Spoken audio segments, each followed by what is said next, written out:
ఆకాశవాణి ప్రాంతీయ వార్తలు చదువుతున్నది బొక్కసం సరిత. ముందుగా ఈనాటి వార్తల్లోని ముఖ్యాంశాలు.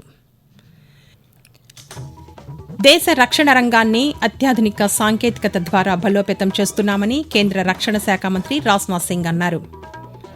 అల్పపీడనం ప్రభావంతో ఆంధ్రప్రదేశ్, తెలంగాణ రాష్ట్రాల్లో విస్తారంగా వర్షాలు కురుస్తున్నాయి.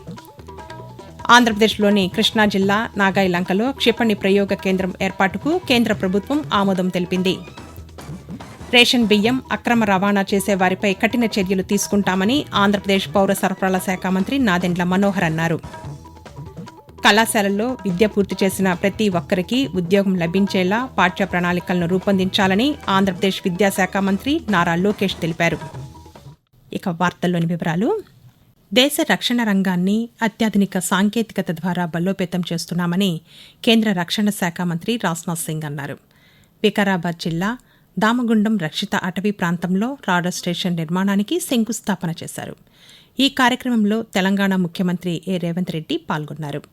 అనంతరం ఏర్పాటు చేసిన సభలో రక్షణ మంత్రి మాట్లాడుతూ దేశ రక్షణ, భద్రత విషయంలో ఎట్టి పరిస్థితుల్లోనూ రాజీ పడే ప్రసక్తే లేదని తెలిపారు.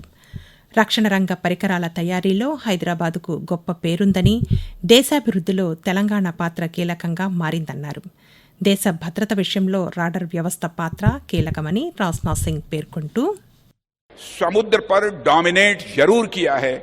इस स्ट्रेटेजिक डोमिनेशन तथा रिसोर्सेज के कंपटीशन में अगर भारत को अपना इंटरेस्ट सिक्योर करना है तो हमारे पास प्लेटफॉर्म्स और इक्विपमेंट्स का यह होना तो जरूरी है ही, परंतु इसके साथ साथ कम्युनिकेशन सिस्टम का भी एक मजबूत होना यह बहुत ही आवश्यक है.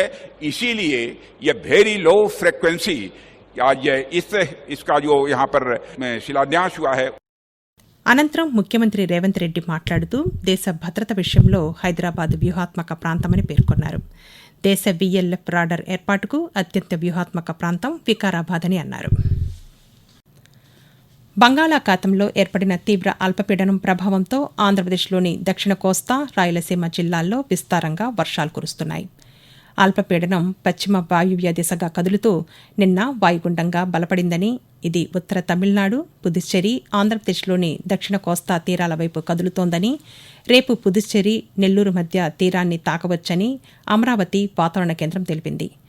దీని ప్రభావంతో రాష్ట్రంలోని శ్రీ పొట్టి శ్రీరాములు, నెల్లూరు, ప్రకాశం, వైఎస్సార్, అన్నమయ్య, తిరుపతి, చిత్తూరు జిల్లాల్లో అత్యంత భారీ వర్షాలు కురుస్తాయని వాతావరణ శాఖ పేర్కొంది. బంగాళాఖాతంలో ఏర్పడిన అల్పపీడనంతో శ్రీ పొట్టి శ్రీరాములు, నెల్లూరు జిల్లాల్లో రానున్న 48 గంటల్లో భారీ వర్షాలు కురిసే అవకాశముందని జిల్లా కలెక్టర్ ఓ ఆనంద్ తెలిపారు. జిల్లాలో వాతావరణ పరిస్థితులపై ఆయన వివిధ శాఖల అధికారులతో సమీక్షా సమావేశం నిర్వహించారు. అనంతరం కలెక్టర్ పాత్రికేయులతో మాట్లాడుతూ, జిల్లాలో ఆల్మోస్ట్ ఒక 11 మండలాల దాకా మోర్ దాన్ 100 mm రెయిన్ఫాల్ పడినాయి. కానీ మనకి ఎక్కడ కూడా ఎటువంటి డ్యామేజెస్ కానీ ఇన్ టర్మ్స్ ఆఫ్ హౌసెస్ కానీ అదేవిధంగా హ్యూమన్ లైఫ్ లాస్ కానీ అలాంటివి ఎటువంటి జిల్లాలో జరగలేదు. నెక్స్ట్ ఒక 48 hours కూడా జనాలందరూ కూడా కొద్దిగా అలర్ట్గా ఉండాలి అని కోరుతున్నాను. సో జిల్లా యంత్రాంగం మొత్తం చాలా అలర్ట్గా ఉన్నారు. మన రెవెన్యూ సిబ్బందులు అదేవిధంగా పోలీస్ అందరూ కూడా కొద్దిగా సిద్ధంగా ఉన్నారు. బంగాళాఖాతంలో ఏర్పడిన అల్పపీడనం వల్ల ఆంధ్రప్రదేశ్లోని తిరుపతి జిల్లాలో విస్తారంగా వర్షాలు కురుస్తున్నాయని జిల్లా కలెక్టర్ ఎస్ వెంకటేశ్వర్ తెలిపారు.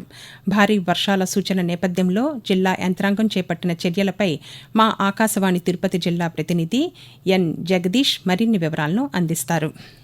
బంగాళాఖాతంలో ఏర్పడిన అల్పపీడనం వల్ల తిరుపతి జిల్లాలో విస్తారంగా వర్షాలు కురుస్తున్నాయని, అత్యవసరమైతే తప్ప ప్రజలు ఎవరూ ప్రయాణాలు చేయవద్దని, ముఖ్యంగా కాజ్వేలపై నీరు ప్రవహిస్తున్న సందర్భంలో పొరపాటున కూడా దాటరాదని తిరుపతి జిల్లా కలెక్టర్ డాక్టర్ ఎస్ వెంకటేశ్వర్ తెలిపారు. తిరుపతి కలెక్టరేట్లో పాత్రికేయులతో ఆయన మాట్లాడుతూ 087722360007కు లోతట్టు ప్రాంతాల్లో ఉన్న ప్రజలు ఇబ్బందులు పడుతుంటే సమాచారం ఇవ్వాలని ఆయన విజ్ఞప్తి చేశారు. మరొకవైపు అల్పపీడనం ప్రభావంతో తెలంగాణలోనూ ఈరోజు, రేపు తేలికపాటి నుంచి ఓ మోస్తరు వర్షాలు కురుస్తాయని హైదరాబాద్ వాతావరణ కేంద్రం తెలిపింది. ఉమ్మడి నిజామాబాద్, హైదరాబాద్, రంగారెడ్డి, మెదక్, ఖమ్మం, నల్గొండ, వరంగల్, మహబూబ్ నగర్, నిర్మల్ జిల్లాల్లో తేలికపాటి నుంచి ఓ మోస్తరు వర్షాలు కురుస్తాయని ఈ మేరకు ఆయా జిల్లాలకు ఎల్లో అలర్ట్ను జారీ చేసింది. ఆకాశవాణి ప్రాంతీయ వార్తలు వింటున్నారు.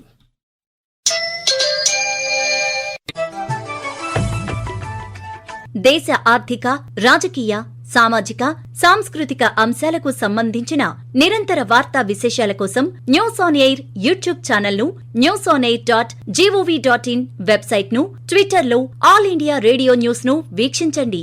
తెలుగు ప్రాంతీయ వార్తా విశేషాల కోసం ఆకాశవాణి న్యూస్ విజయవాడ మరియు Akashvani news Visakhapatnam YouTube channels ను వీక్షించండి.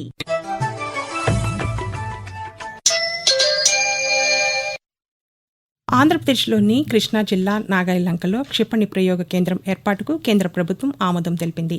ఈ ప్రాజెక్టుకు ప్రధానమంత్రి నరేంద్ర మోదీ నేతృత్వంలోని భద్రతా వ్యవహారాల కమిటీ CCS ఆమోదం తెలిపింది. వ్యూహాత్మక క్షిపణి వ్యవస్థలను పరీక్షించడం, ముఖ్యంగా రక్షణ సామర్థ్యాలను బలోపేతం చేయడం ఈ ప్రాజెక్టు ప్రధాన లక్ష్యంగా పేర్కొంది. గాల్లోనికి ప్రయోగించే క్షిపణి వ్యవస్థ, యాంటీ ట్యాంకుల క్షిపణులు, వ్యూహాత్మక క్షిపణి వ్యవస్థలను పర్యవేక్షించనున్నట్లు భారత రక్షణ పరిశోధన అభివృద్ది సంస్థ DRDO ఓ ప్రకటనలో పేర్కొంది.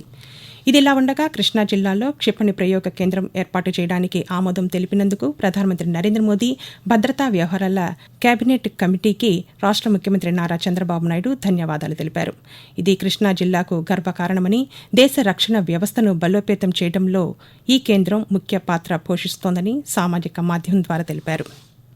ఆంధ్రప్రదేశ్లోని పలు జిల్లాల్లో పల్లె పండుగ వారోత్సవాలను నిర్వహిస్తున్నారు. ఇందులో భాగంగా బాపట్ల, తూర్పుగోదావరి జిల్లాల్లో నిర్వహించిన కార్యక్రమాల్లో రాష్ట్ర మంత్రులు పాల్గొన్నారు. బాపట్ల జిల్లా రేపల్లెలోని వేజంట్లవారి లంక, బేతపూడి గ్రామాలలో నిర్వహించిన కార్యక్రమంలో రాష్ట్ర రెవెన్యూ శాఖ మంత్రి అనగాని సత్యప్రసాద్ పాల్గొని పలు అభివృద్ది కార్యక్రమాలకు భూమి పూజ చేశారు. అలాగే తూర్పుగోదావరి జిల్లా నిడదవోలులోని పలు గ్రామాల్లో అభివృద్ది కార్యక్రమాలకు రాష్ట్ర పర్యాటక శాఖ మంత్రి కందుల దుర్గేష్ నిన్న శంకుస్థాపన చేశారు. ఈ సందర్భంగా ఆయన మాట్లాడుతూ గ్రామస్థాయిలోనూ అభివృద్ది పనులను చేపడుతున్నామని తెలిపారు. త్వరితగతిన అన్ని పనులు పూర్తి చేసేలా చర్యలు తీసుకుంటామని మంత్రి తెలుపుతూ, పల్లె పండుగ కార్యక్రమంలో భాగంగా సిమెంట్ రోడ్లని నిర్మించాలనేటువంటి కార్యక్రమాన్ని కూడా చేపడుతున్నాం. మెగా DSC కూడా మనం అనౌన్స్ చేసాం. త్వరలోనే ఉద్యోగాల భర్తీ జరుగుతుంది. అదేవిధంగా మహిళలకు ఇచ్చినటువంటి మాట ప్రకారం దీపావళి నుంచి గ్యాస్ సిలిండర్ ఇచ్చేటువంటి కార్యక్రమాన్ని కూడా చేపడుతున్నాం. రేషన్ బియ్యం అక్రమ రవాణా చేసే వారిపై కఠిన చర్యలు తీసుకుంటామని ఆంధ్రప్రదేశ్ పౌర సరఫరాల శాఖ మంత్రి నాదెండ్ల మనోహర్ అన్నారు.